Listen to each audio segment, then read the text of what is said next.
Dans cet épisode sur la restauration de l'arc du Carrousel, vous allez découvrir l'histoire mouvementée du quadrige en bronze qui orne le couronnement de l'édifice et vous allez également assister à la dépose de cet élément dans l'atelier forain qui est installé au pied de l'arc.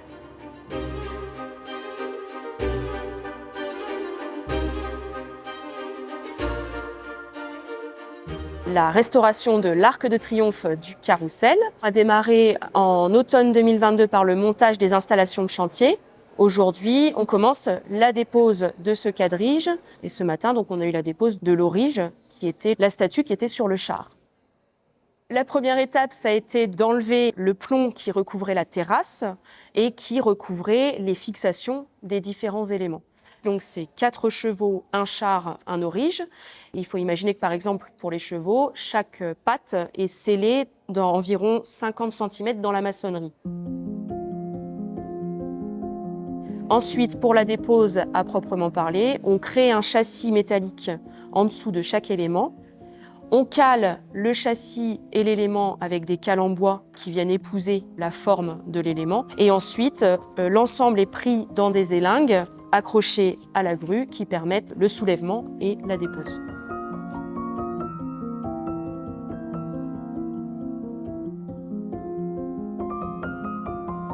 Nous allons restaurer l'aurige, le char, les 4 chevaux au pied de l'arc. Les 2 renommés en plomb doré seront restaurés à l'atelier de l'entreprise, Fondation de Coubertin.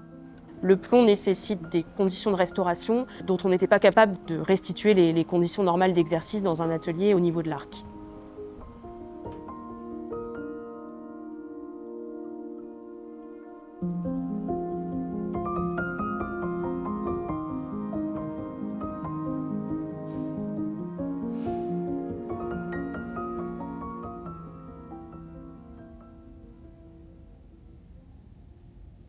À l'origine, il faut imaginer que les chevaux en bronze provenaient de la basilique Saint-Marc à Venise.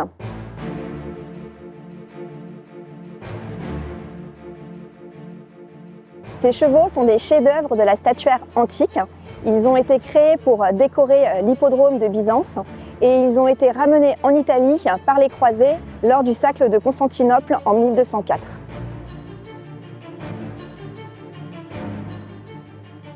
En 1796, les Français s'emparent de la ville de Venise, qu'ils vont céder par la suite aux Autrichiens. Au moment de leur départ, ils font déposer les chevaux du portique de la basilique de Saint-Marc et les ramènent à Paris de manière triomphale.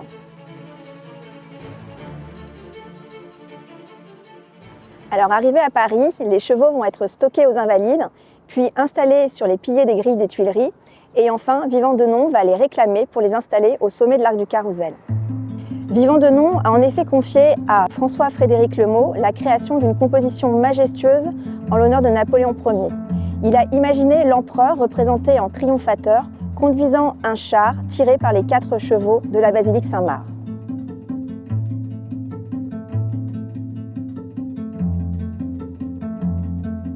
L'empereur est représenté à la manière d'un général de l'Antiquité, vêtu d'une tunique brodée de symboles impériaux.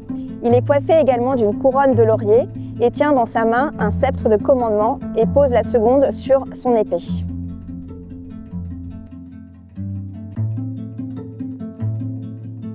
L'empereur avait accepté le projet de Vivant Denon, mais en découvrant son image, il est stupéfait et demande à Vivant Denon de la faire déposer sur le champ. Il déclare en effet « Ce n'est pas à moi, mais aux autres de me faire des statues ».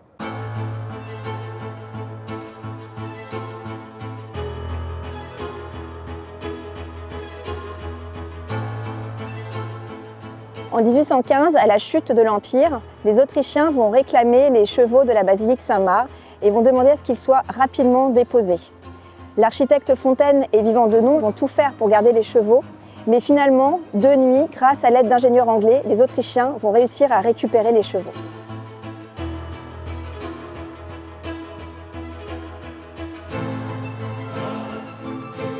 Le tout s'est passé militairement de nuit, en brisant les pierres, arrachant les scellements, mutilant les 2 victoires en plomb qui devaient rester et détruisant à dessein tous les ornements du char.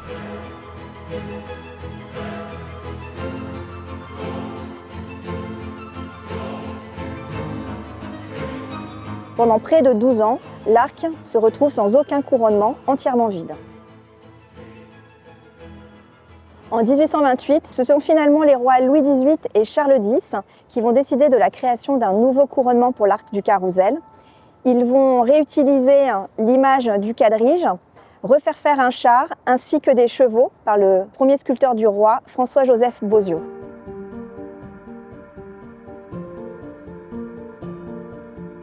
La statue de la Restauration tient un sceptre sur lequel est posée une figuration du roi Louis XVIII.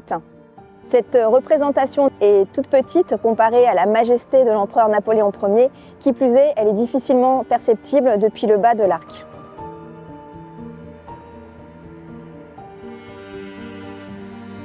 En 1830, Louis-Philippe accède au pouvoir et il va décider de ôter la petite statuette de Louis XVIII pour transformer l'allégorie de la Restauration en allégorie de la paix, offrant ainsi un message beaucoup plus universel aux Parisiens.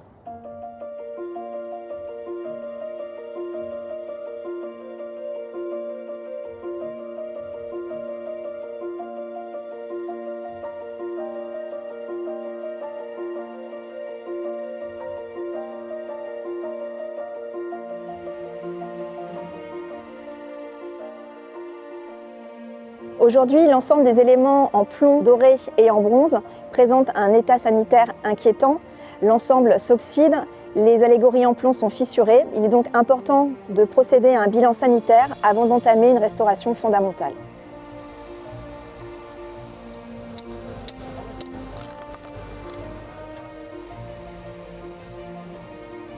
Au moment de l'étude préalable, on a effectué un sondage à l'intérieur des croupes des chevaux par un forage et on a pu glisser à l'intérieur une caméra endoscopique pour regarder ce qui se passait. Et donc c'est là qu'on a pu découvrir qu'ils n'étaient pas complètement vides, qu'ils restaient à l'intérieur de la terre de fonderie et énormément d'armatures et parfois même des feuillages. Ces sculptures ont été réalisées par la technique de la fonte au sable. En fait, on ne réalise jamais une pièce pleine en métal. On va la réaliser en creux. Et pour pouvoir réaliser ce creux, à l'intérieur, on met une terre qu'on appelle un noyau. Et c'est le reste de ce noyau. Il faut qu'on arrive à bien purger, parce que ça se remplit d'eau. Et ça doit mettre du temps, mais après ça arrive ici. Et ça stagne à ce point. Voilà, et puis après ça... Alors en fait, la terre, elle fait stagner l'humidité à l'intérieur des chevaux. Et du coup, ça provoque des phénomènes de corrosion et sur les armatures en alliage ferreux et sur les parois internes en bronze. Alors pour l'instant, ce qui est envisagé, c'est évidemment de purger l'intérieur des chevaux pour retirer le noyau et du coup éviter que ça continue de stagner et que l'eau en effet continue de condenser à l'intérieur. Après, ça va être plutôt du nettoyage et la purge des parties qui sont rouillées et qui ont coulé, donc les effets de coulure de corrosion en surface extérieure.